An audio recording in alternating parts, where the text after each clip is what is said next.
The top of the world is turning into a military flashpoint. The Arctic Circle is being viewed as an increasingly strategic region, with Russia and China on one side and the United States and its allies on the other. In the latest, the United States military has intercepted several Russian and Chinese bombers in international airspace near the coast of Alaska. The North American Aerospace Defense Command, or NORAD, has said in a statement that 2 Russian Tu-95s and 2 Chinese H-6s entered what is known as the Alaska Air Defense Identification Zone. The aircraft were detected, tracked and intercepted and did not enter U.S. airspace.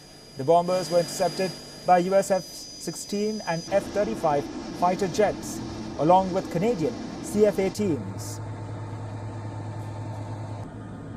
According to U.S. defense officials, this was the first time ever that Russian and Chinese aircraft have jointly entered the Alaska Uddies, and also the first time Chinese H-6s have encroached off Alaska.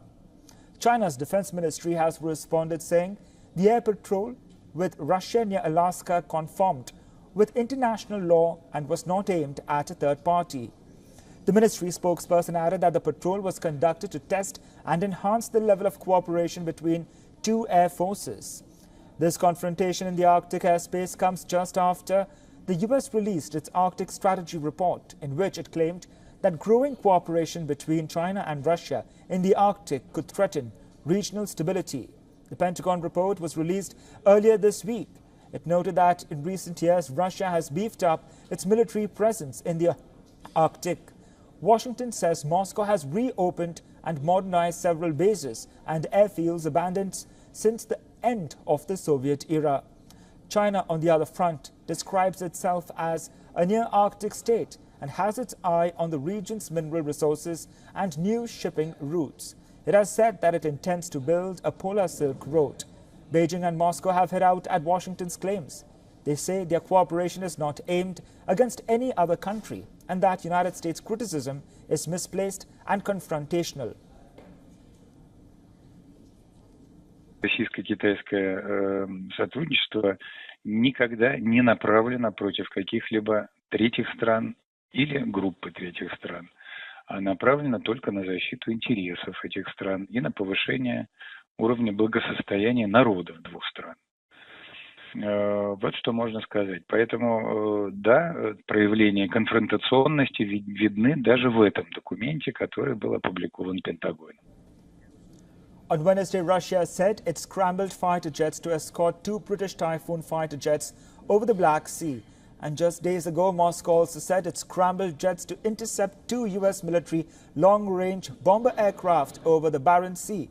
It said 2 MiG fighter jets were scrambled when radar detected 2 U.S. bombers approaching Russian territory. The Arctic is one of the last remaining untapped areas of the world. Its extreme temperatures have long acted as a natural barrier to exploitation, but climate change is enabling increased access to shipping and fossil fuels. The polar region is thereby being viewed as increasingly strategic, and military activity by US, Canada, Russia and China has ramped up. Global warming is shrinking ice coverage in the Arctic, and global powers are keeping the pot boiling. As regional tensions in Asia Pacific flare up, US Secretary of State Anthony Blinken is set to embark on a 10-day tour across 6 countries in Asia. The visit to Laos, Vietnam, Japan, the Philippines, Singapore and Mongolia is one of his longest foreign trips to date.